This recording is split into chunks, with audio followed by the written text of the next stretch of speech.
What's going on, awesome people, and happy Friday. You made it to the end of the week. Congratulations. What a week it's been, right? So happy to have you all here once again. We're now part 3 of 31. For 31 days in a row, I made a pledge to have some cool conversations with the most awesome Persians that I know from all around the world. And it's been a treat so far, and I'm glad that you're joining in wherever you are around the world. I salute you and I welcome you to the Awesome People IG Live series. So first of all, if you're here, drop a little comment. Let me know where you're from. Let's drop a little engagement, a little bit of excitement. I have a really, really special guest here today with me. It's a longtime friend of mine from college. But just a little background for anybody who perhaps doesn't know exactly what I've been up to and what I'm doing. I've had a podcast called the Awesome People Podcast. And normally we do higher caliber production, but they take a lot of time and money to produce. And I was like, you know what? I want to have as many conversations with awesome people as possible. So IG Lives allow me to do that on a more consistent basis. Sorry about that. And so here we are. I made a public pledge to do 31 interviews in 31 days. And today is day 3. So I'm excited to be here. And I appreciate you guys tuning in wherever you are from around the world. Feeders from Virginia, hello you. I see Basan, I see Sean, I see Kimia. Much love. Thank you so much. Appreciate you. And on that note of appreciating you, I want to make a little thing to the beginning of all my interviews because I generally enjoy interviews and I feel like there should be some structure. There should be certain things that are consistent. I think it's good for viewers. But I want to start every session with like gratitude. And I want to start with gratitude in a sense that I don't want to just share what I'm grateful for. I want you to take a moment away from the craziness in your life, personal, work, relationships, finance, whatever the hell it is. We all know we have those challenges, right? But then just take a freaking moment and just take a few moments and just be grateful. And think of this. Think of the fact that you own an iPhone or a Samsung, whatever smartphone that 20-30% of the world can't even imagine holding in their hands. Be grateful for the roof over your head. If you have parents, mother, father, sister, brother, if people around you that you love are healthy, just be super grateful for that. And so I feel like I want to make it a thing where every time I have these conversations, I want to remind myself about the things that I'm grateful for. And I would love for you to take a moment to be grateful as well, because it really provides a transformational shift in happiness, you know. And so like it kind of takes people away from that sad and depressed mode that some of us naturally go through. So hopefully you took a moment to be grateful for something. And if not, I want to give you 10 seconds right now and just think of some things that you're super grateful for. Let's go 10 seconds.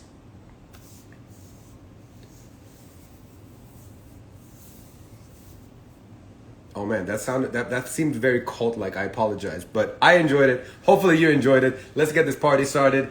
This is going to be a great conversation. I was trying to do a little bit more research on my good friend, Dr. Nooshin Valizadeh, but every single time I did more research on her, I was like, this is an incredible woman. You know, like it's awesome. I didn't even realize how awesome she was until I was digging deeper and getting prepared to make sure that I do her justice in this interview and I do all of you who are joining also some justice. So I'd like to kind of give a little bit of background, but it's not going to really encompass all the greatness that she has been doing and what she's doing. So I'd rather her say it, but she is an equity and inclusion expert and a professor at UCLA, and she's a spoken word artivist. She combines activism and art together. That's kind of like the nutshell that I'll tell you right now, but I'm going to go ahead and bring her on in so she can do the rest of the proper introduction of herself. So I'm waving to her.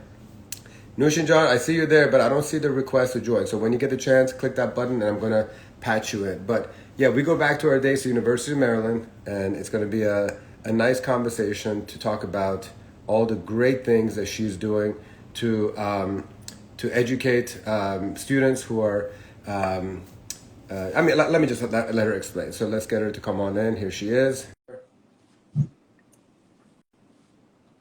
Un momento, por favor. And I got a big zit, I apologize.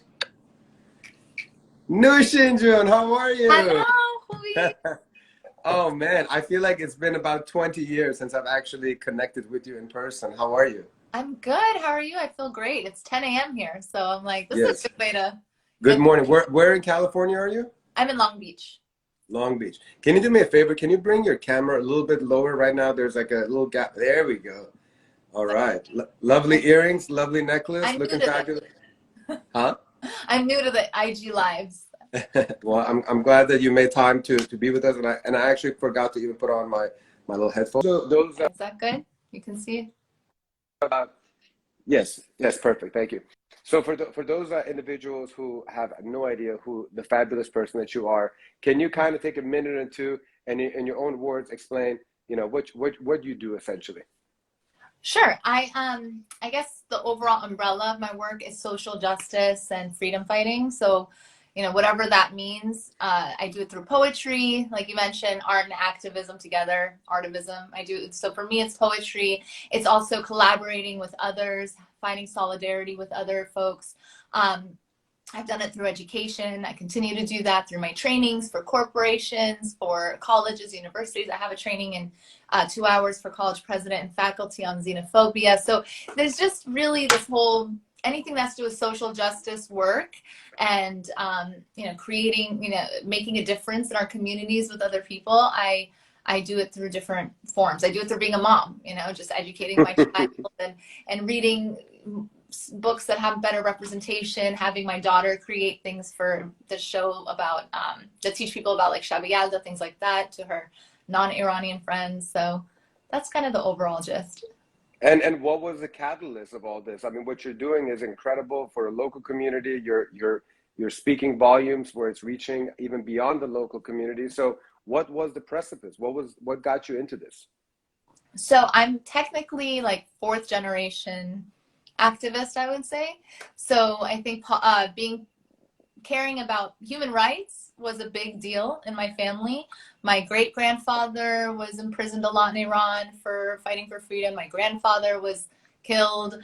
My uncle was in and out of jail his whole life, and my father as well was very political. So politics was not politics as picking a side, but rather just pushing for freedom and liberation was something that was really very, very important in my household and a big part of my Iranianness, right, growing up. And I think for me, that was always something that I wanted to do, but on the side, because it's like, I'm Persian at the end of the day. A lot of our culture is great, doctor, this and that.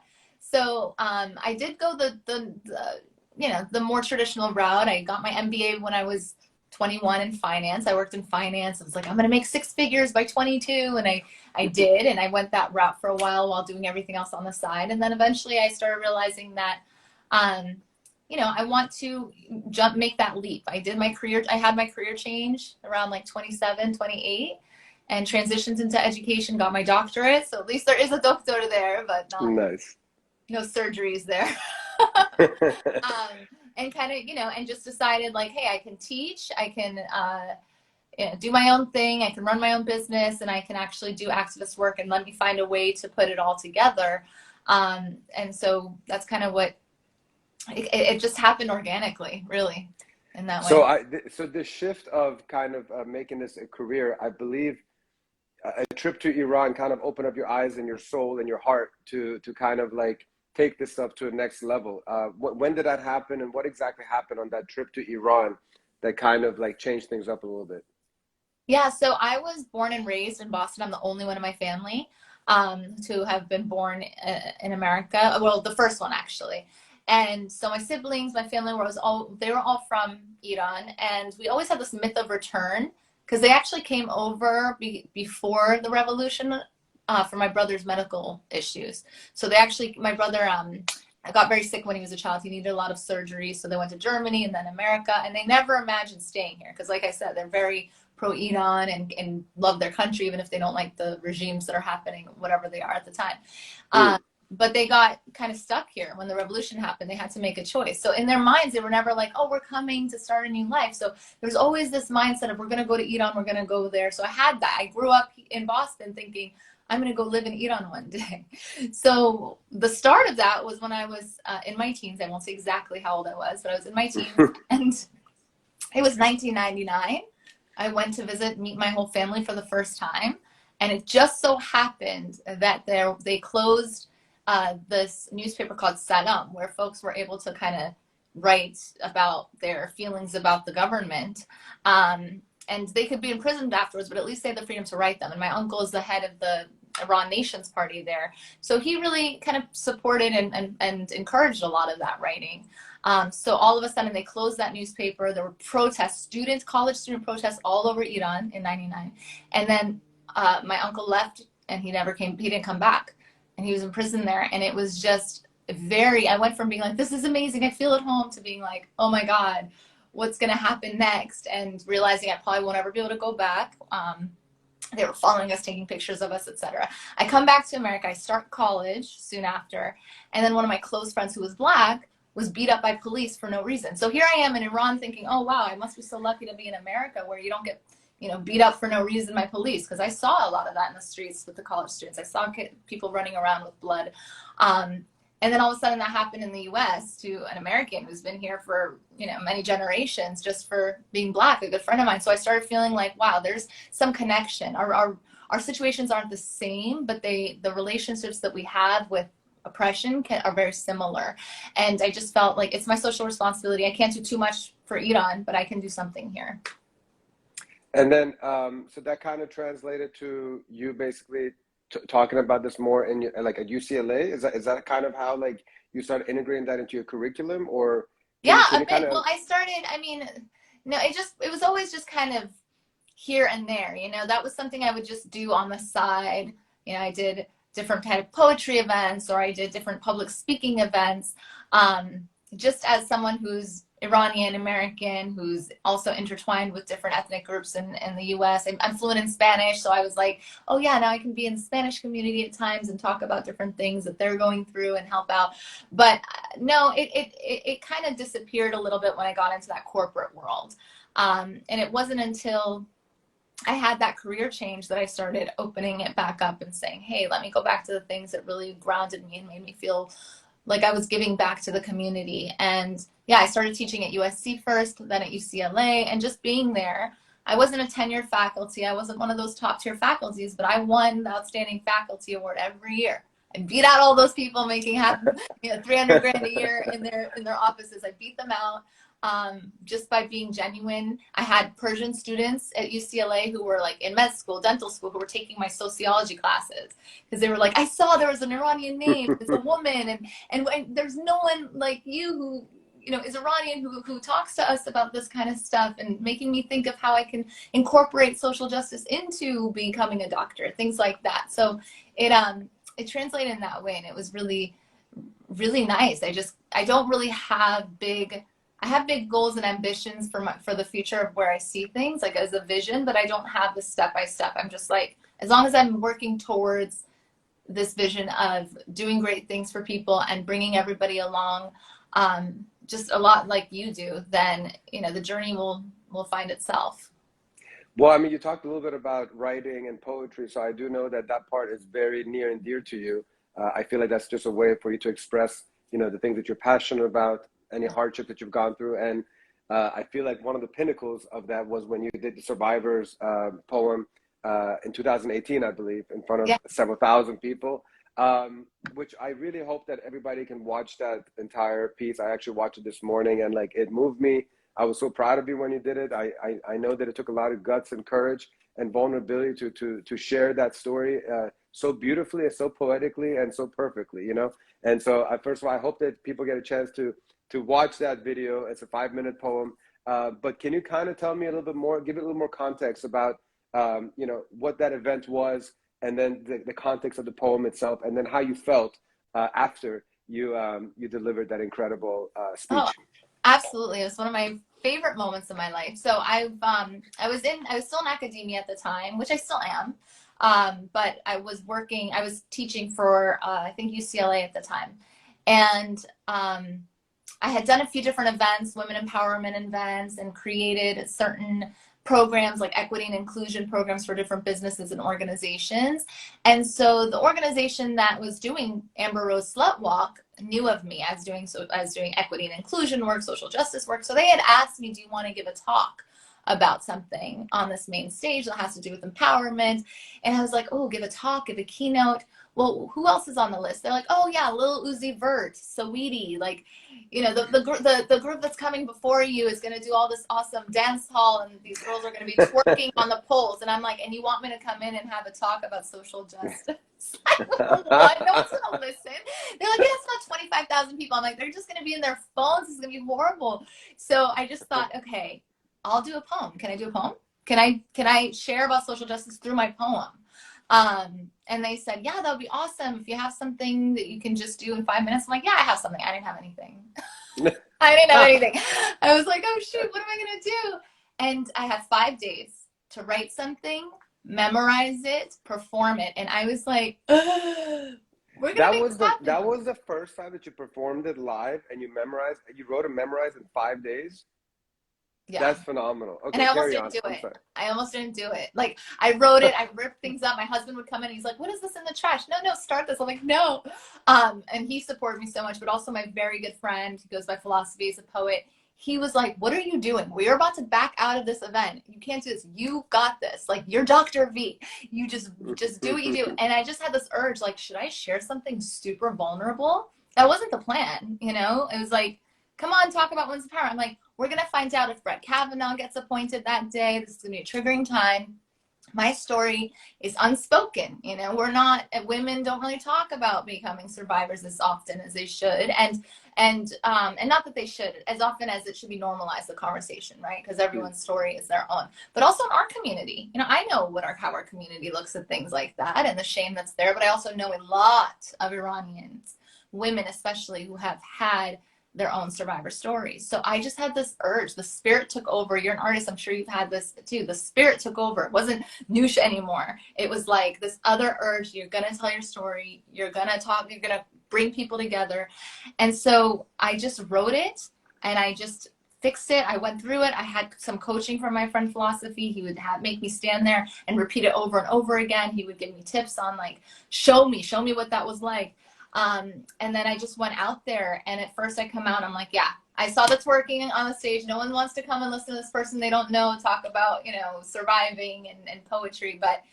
And I did. I came out and I see people on their phones already. And after, just as you saw in the video, after like a minute or so, all of a sudden everyone's roaring after every line and they're screaming. I mean, this was over 22,000 people listening to every line that I'm saying and feeling it. And I'm trying to speak to everybody, which is so much of what this work is, and intersectionality too. Like, we're not just Iranian. We have a lot in our community. We have Afro-Iranians. We have LGBT. We have Jewish, Muslim. Like, there's a lot there. So you can't just be like, I'm this type of Persian person or Iranian person. There's a lot going on. So in that poem, I was like, I'm going to have Me Too meets Black Lives Matter and LGBTQ and take a knee too, whatever. I can't improv. And that, I think, brought it together, where people weren't like, oh, she's talking about this, let me tune out. They said, oh, she's bringing all of us and we're all here together. And, you know, that was kind of impactful. And after that, I got picked up to write a book on my poetry, again, poems that I hadn't written yet. So I was like, I can't do this. And entitled Woman with an X in between, correct? Yeah. I mean, do you still pronounce it woman, and it just is it? Yeah, I still pronounce it women. Yeah, the X is really to disengage from woman, the patriarchy, where woman is really with men. That's, I think, maybe German. It's really with men, which means wife of a man. So just having our own identity as a woman. So it's not, a lot of people are like, oh, is that to be inclusive of trans women? No, trans women are women. We're not going to put an X because they're trans women. It's more of a disengagement of patriarchy.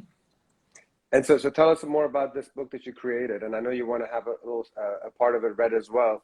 But in general, tell us about the book. Tell us about it's like a numerous poetry. And like, what is it about? Give a little more context, please. Sure. I have 5 chapters. Women who talk shit. Which is, so the whole thing's a little roller coaster. I start it and then I close it up. So the first one's women who talk shit. Yes, it's like the haters out there, but really the hater inside yourself that kind of stops you or prevents you, that imposter syndrome that gets in the way every time you want to do something great for yourself, that every time you want to do a social media post that's authentic and you're like, no, you know, that's the woman who talks shit. And then women in exile, which is a lot like what Cheyenne was saying yesterday, right? Not belonging, Am I too Iranian here? Am I too American there? You know, that feeling an exile in America. Women in Pieces, which talks a lot about the survivor stuff, feeling that broken time. And then Women in Motherhood, where again, I speak of the unspoken. I talk about miscarriages. I have a poem called Jat Khali, you know, that talks about like having miscarriages and missing this being that you think you're supposed to have. And then in the end, Women in Solidarity, coming together with I came in together with other artists and we created poetry and spoken word together. So a lot of what it isn't just, this isn't a book for women, actually. It's, you know, yes, women can read this. Folks from different backgrounds can read this and feel really connected. But to be honest with you, people who don't identify as women or haven't had these experiences like a miscarriage or being a survivor, a lot of those people, men, actually can feel something. That's the beauty of Artivism, is you're promoting social change, but you're also sharing something that has been unspoken with others. So my husband, when he read Jat Khali, when he heard me share Jat Khali, we went through the miscarriage together, right? But up until he heard that poem, he said once he heard that, he actually could now feel a little bit of what I was going through that no conversation, no tears could have done. So that's why I really think it's important that in even my corporate clients, I say, do you have a healing space? Do you do workshops? Do you bring people in for your staff? Writing or painting, whatever it is, these artistic outlets that have for centuries helped people cope through what they're going through, and help them kind of tell their own story, the story that's not normally spoken about. Well, I definitely want you to touch on what you do at these corporate gatherings where you consult them. But before that, since you're talking about the book, would you mind taking a moment right now and taking a piece of whichever one of the chapters that you like and share it with us? Yes, I was excited to share a piece from my women. Wait, which one is this one? Yeah, my Women in Exile. So Okay. it's my book. You can get it on World Stage Press, the publisher. Who did the art of the cover? Brandy Junius. Oh my gosh, she's incredible. The actual painting is behind me. She was a survivor I met. So, you know, I would write a poem and then she would create art for it. And yeah. So this is part 1 of 3. It's called Iran 1999 Student Protests. So the preface of this, if anybody's like, oh, I'd like to get into poetry, but I don't know how. There's so many different kinds. This is a place poem. So maybe the prompt would be, take us to a place we most likely wouldn't be at, right? Most likely wouldn't go to. And then I use descriptive language using the different 5 senses and personification. So, okay. Nooshin, Bia, come, my mother yells with smiling eyes. I shake my old leaves off, stepping into this delicious dream, my Khabe Nooshin. I finally know the true meaning of my name in that saying. Until this point, I have suffered through 17 years of solitude, my heart a deflated, faded red balloon, consuming the helium of every culture, religion, and book I could get my hands on. And nothing has filled me until this moment, as I met with over a dozen hugs and tears. Cousins, aunts, and uncles I have known only by telephone are now in the flesh, and I feel at home.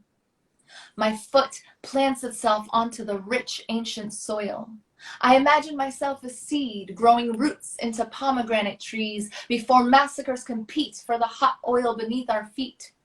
I steal a moment and vision a few simple things. Was this where Cyrus the Great replaced the shackles of slaves with wings, where he found beauty in difference, liberating religion, and sanded prickly tongues with freedom of speech? Elevating his diaphragm with his hands to Zoroaster, ruling on virtues thereafter. Pindarenik, gofdarenik, vakirdarenik. Good thoughts, good words, and good deeds. Was this the home of Rumi, bravely writing his homoerotic poetry? When Khayyam tasted wine and Sa'adi turned Sufi? Has my blood been here for over 10,000 years? I pierced the ears of my neighbors across the seas. Payande bad khak-e Iran ma. Long live the soil of our Iran. I now know the anthem's true meaning. and I breathe it in, somehow the pungent pollution of this new Iran is overpowered by sweet lemon trees. The breeze pushes its discarded seas through every facial orifice into the trunk of my body as my arms dance into celestial branches, waiting to be squeezed into nectar, quenching the thirst of my ancestral gods. And suddenly I am hit with an epiphany. This used to be heaven. You got me all emotional on this one, Nooshin. Jeez Louise. That was spectacular. That was beautiful. I appreciate you taking the time to share those eloquent words and sharing that story. I need a moment to kind of like get myself together. That was awesome. That's like the Persian Amanda Gorman basically right there. You know, is it Amanda Gorman? Is it Gorman? Yeah. Right? Yeah. That was man. Okay, cool. That was great. I mean, I'm kind of just like need to pause for a second, but oh, please no, take that second. It's okay. You can take a second. Take it in because I took you to a place you've been. You know, like it wasn't even. Yeah, I mean, like I'm like, damn. I hate the fact that not enough Persians know that there's somebody as awesome as you out there telling these type of stories and speaking to people like us, being that it's in English. You know what I mean? Like you go over to Iran or like you know in the actual world of Farsi speaking Persians, and I'm sure there's a lot of great stuff. But for us on this side of the pond, you know, like we don't see this enough, you know. And so I hope that that everybody here is watching enjoyed it and that they get the book. Like I now want the book. So where can we get the book? Is the next question. So you can go on worldstagepress.com. Oh shit, I should have had all this taken care of. But I think worldstagepress.com and just look at women. You can also just message me, you know. I will personally autograph one for you, Iman, and send it your way. Awesome, please. I'd love to, for sure. Yeah, there's other parts to that poem, but that's the beginning. But yeah, I feel, you know, this is the time that we should really be taking care of our mental health. You talked about that earlier, and using poetry, learning how to, or whatever art form to, you know, not everyone can get a therapist, not everyone has health insurance or that it would cover it. So this is one outlet to use, and it's in our blood, you know. Right. So let me try to transition now to the stuff that you do from a corporate standpoint. Given that you go to a lot of organizations and you have an incredible team. I mean, I was looking on your website, and I think one of your affiliates are here, Victoria, as well. I see her commenting over here. But you know, it seems like you have a really amazing team of awesome people that are making your team as strong as that it is to be able to make the impact that you're making. And I want to know, like, when you go to these organizations, what is like the number one thing that you see that you're like, man, I just wish every organization would just implement this so that people can be happier, that they have a better, stronger relationship? What is the one thing that if somebody right now is a business owner that has a team that they need to be doing this and implementing, what do you recommend to them? I would ask a question. I would say, what is your space like? Do you have a brave and inclusive and accountable space? You know, and what does that really mean? You know, because people will say, oh, I want a safe space. What is it? Can you really guarantee somebody's safety? You know, safety would mean that you feel supported in everything, but also that there's not going to be any backlash, and you never know about that.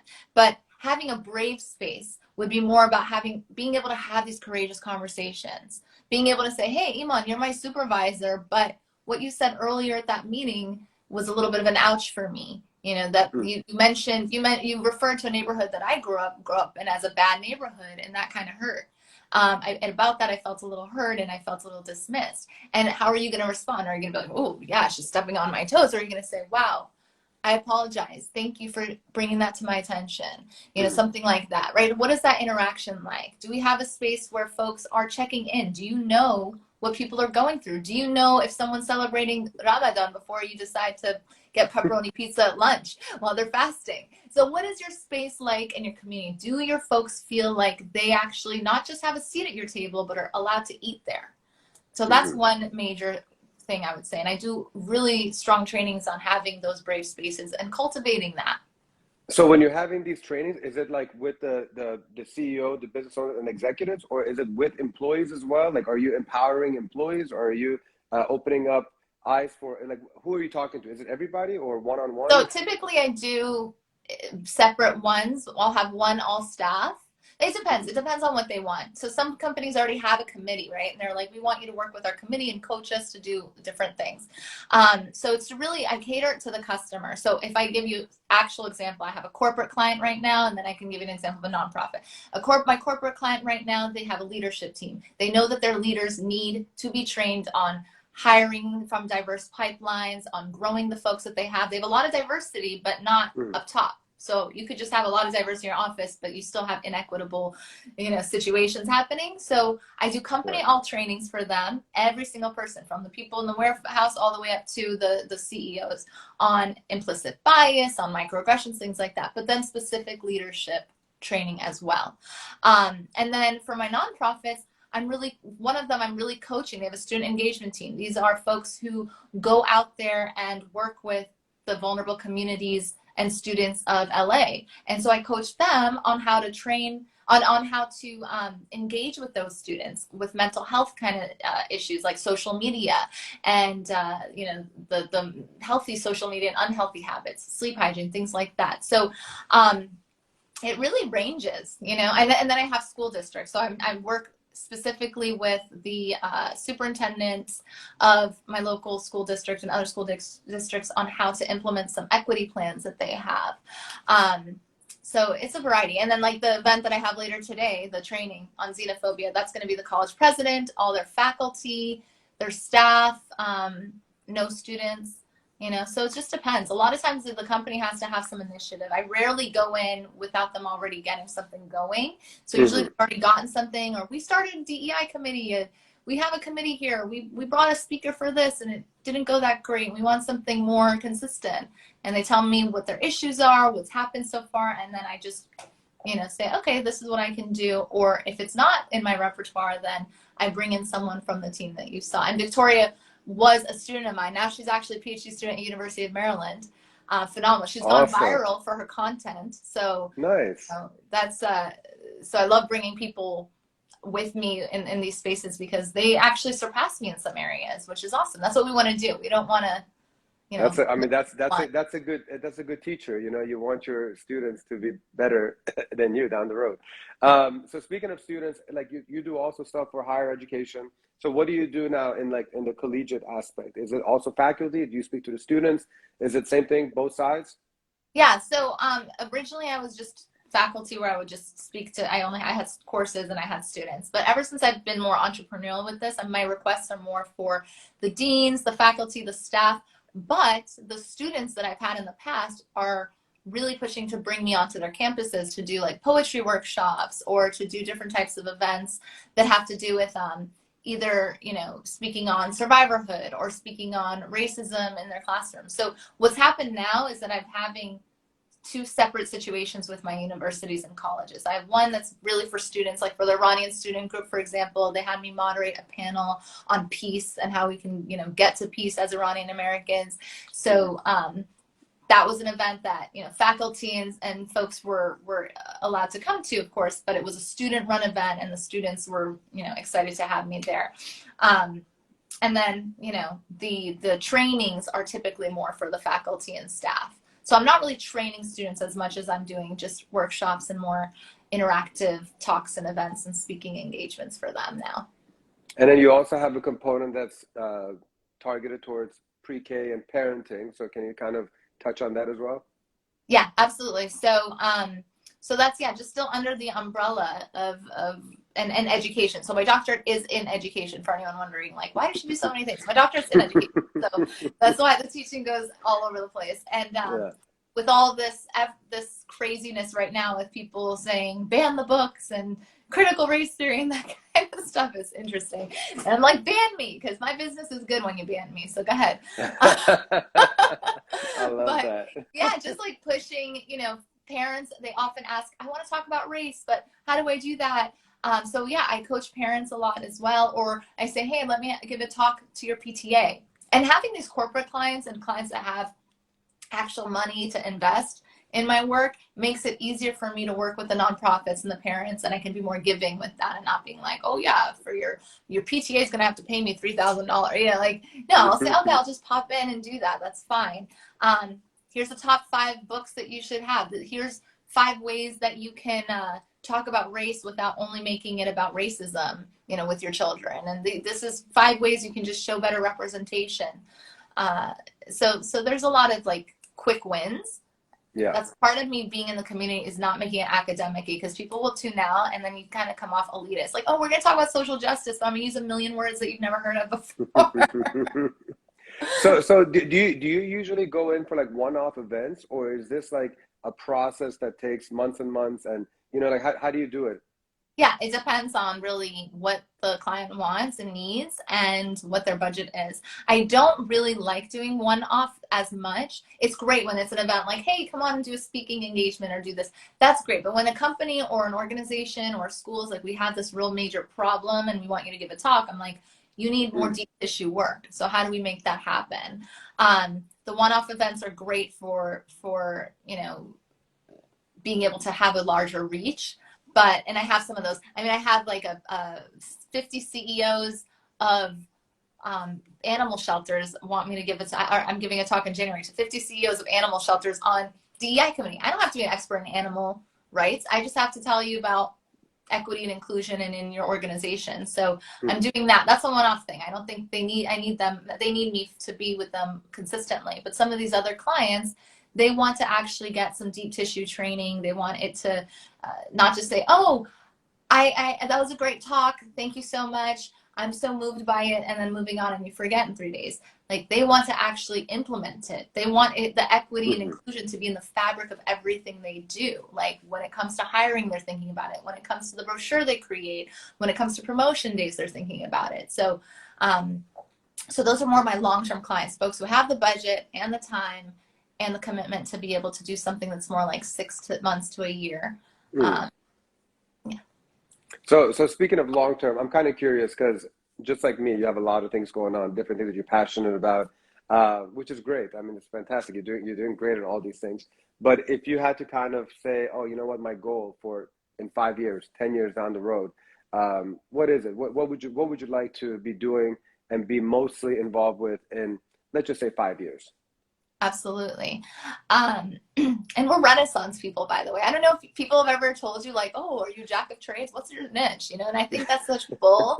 That's such nonsense. Like, we're from a culture where you were a scientist and a poet and an artist and a philosopher, and, you know, everybody knew you for that. So I feel like we can be all over the place and have a lot that encompasses us. Well, they're all, sorry to cut you off, but like, no, it's all over the place, but they really tie into each other, you know? So like, sometimes when they kind of hear me doing this, I'm like, when I explain it, they're like, okay, well, now it makes sense, because they, you know, they support each other. So, but yeah, carry on. Oh, absolutely. And I love that. And I love that, you know, to be able to do that, and you're not like, oh, I'm so lost in this because of what other folks have said. You know what you're doing. And yeah.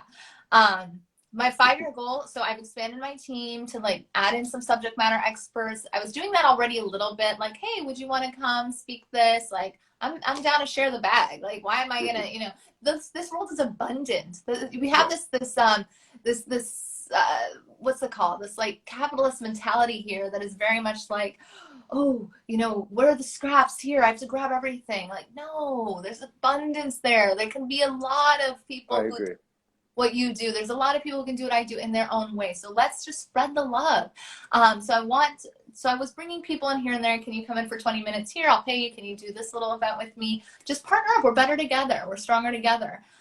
So my goal in a few years would be that with this team, I'm able to say yes to a lot more of the prospects that are out there. I've been able to do expert witness work with like mediation, sex and race discrimination, mediations in the workplace. You know, I'm not an attorney, but I work alongside employment attorneys. Now, one of those events takes me all day, right? And then I can't do event, whatever. One of those cases takes me all day. And then I have to miss out on other opportunities. So I would love to be able to actually have the bandwidth to do everything, you know? Oh, you need somebody to do an Artivist workshop? Cool, I can do that on that day. I can do an expert witness thing on this day, and then I have 3 people who can do my implicit bias training just as great as I can, if not better, who can do that on those same days. And I'll pop in and say hi, but you'll be in good hands, you know? So the real key to being an entrepreneur is create a system where you'll really be able to actually have a trusted group who can do what you do and maybe even do what you do better. so that you can Right. just grow more. Scale. Yeah, absolutely. So right now, if they want to contact you, organizations, business owners, how can they contact you? So there is a contact, just a very brief little contact form on my website, which is www.drnooshv.com, drnooshv.com. That's the best way because it'll go right to my email. And I know that it's a people like to message me on Instagram about professional things, and it's hard. It doesn't register. I don't remember to get back and that kind of thing. So you can definitely, I would love to, connect with you on IG, but anything professional, or you want me to come to an event, please use the form, or my email's on there too, and just do it that way. And you do Zooms as well, right? You could do virtual stuff, or is I it do only in everything person? Zoom now. Yeah, I mean, in person is so rare. Even my LA office, my LA clients, so many of them work from home. So I've done quite a few Zoom things. I've done a few things for University of, is it University of, no, George Washington University. That's in, yeah, I did a couple of things there a couple years ago, Zoom. Yeah. Awesome. But Well, I'll fly out. yeah, why not? Nowadays, you want to travel as much as possible to get out of the home. But my last question to you is, if there is a message that you would like to share with not just the Persian community, but everybody who's watching, what's in your soul that you want to be able to share? I'd like to give the virtual stage to you to end off this incredible conversation that we had the pleasure of having here. My soul, what is in my soul? Oh, I have to listen to the spirit. Spirit is telling me. The spirit is telling me that you need to make sure you're taking care of yourself. And what I mean by that is, I mean, you brought it up too, like, think about something you're grateful for. And I think you should also be grateful for you, do something that is healthy for you. You deserve it. A lot of times in our culture, we think that, and a lot of cultures, a lot of immigrant cultures have this as well, that we think that everything's for for my partner or for my parents. And we're just in this giving set with ourselves. We don't really tap into what do I need or where's my boundary. And so I just want to push everyone who's watching right now, like, do something for you, do something that's going to be productive, that's in your heart. And if there are a lot of voices, a lot of haters inside you telling you not to do it, maybe that's exactly what you need to do. And then bring other people with you, really great educators inspire others, really great mentors inspire people. They don't hate on each other. They bring them up, and they kind of what you're doing. You weren't like, oh, Nooshin, you have 1 million followers, let me have you come on. Like, you're looking at just people genuinely and authentically who you think are awesome. So things like that, I think that's really powerful.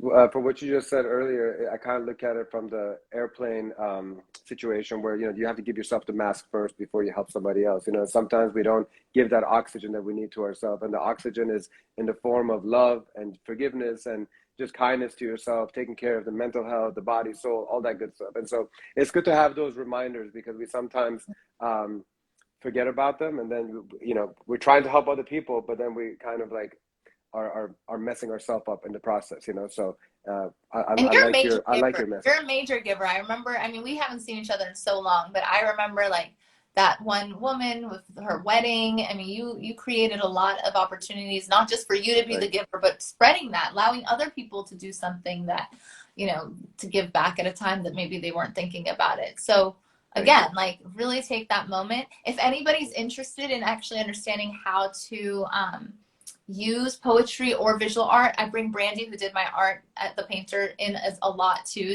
because I'm not that type of artist. She's amazing. If anyone's like really like, oh, they want to do something for themselves, they want to get into an outlet, you can definitely reach out to me, and we can create something together where I can help walk you through how to do that. Different. And I'd love to find other artists as well, music, singing, dancing, that kind of thing. Yeah, put it out there. Anybody that you need that you think can strengthen not just your team, but strengthen the impact that you're already having. It's a win-win situation. That's one of the reasons why I called this thing Unite and Conquer, is that we can do so much more if we just kind of work hand in hand and strengthen inside so that we can make the impact outside, Absolutely. So, I love it. Well, Nooshin, I could definitely talk a lot longer with you, but I don't want to take up too much time. I know you have something coming up in a couple hours, but I really appreciate you taking time out of your Friday morning and joining us and sharing your story. And it's been awesome digging deeper into what you've been up to all these years. You know, like I don't think we've seen each other in person in like 2 decades. So to be able to kind of like reconnect and just see how my friends around me have been doing some epic stuff. So kudos to you for everything you're doing. And I hope that you continue to have this energy and good soul to continue making the impact that you're making. So very proud of you and very happy for you. Thank you. And hopefully we'll see you soon in person. Thank you so much. Take This is care, hon. fantastic. I love it. Appreciate you. Take All care. right, so ladies and gentlemen, that concludes. You can log off as you like. I'm just going to do a little outro. Ladies and gentlemen, that concludes day 3 of 31 interviews with some awesome people that I know. I appreciate you guys joining and being a part of this thing. I want to just kind of close that tomorrow. My guest is hip hop artist Shaheen Samadi from New York area. He's actually moving to California to make a big impact, and I'm looking forward to having him. He's very passionate about being from Iran. And just being Persian and just telling a lot of stories through the art of music. And so big ups to him. And tomorrow we're going to be having him at 3 p.m. Eastern right here on Instagram Live. And lastly, I've been having this one promotion from my company, Exclusively Entertainment, that if you book our entertainment services for your wedding, we're including live stream services. I'm very proud to roll out that service in 2022. As you guys know, or maybe don't know, but we've done about 100 live streams in the past year due to the pandemic. So we consider ourselves pretty expert. And it's a service that I want to offer to our bride and grooms, because I think it's very important that all special guests of a bride and groom, no matter where they are in the world, that they do have a front row seat and enjoy that special moment between a husband and a wife, newlywed. So if you or somebody you know is getting married, please consider Exclusively Entertainment. And at Night Owls, we do photo and video. I always appreciate those of you who are supporting my business. That allows me to have more time to do conversations like this. So thank you so much for allowing me to be a part of your day. I'm very grateful for you and wishing you an incredible Friday and weekend to come. Much love, be well. And if you have an awesome Persian you want to nominate that you want me to conversate with, please send me their profile and I would love to look into it and get to know them better. I was saying yesterday, fortunately or unfortunately, there's a lot of awesome Persians doing a lot of awesome things. And so I hope to go through them and present them to you one by one and shine a nice spotlight on all the great things they're doing. Thank you so much for having me today. Take care. Bye.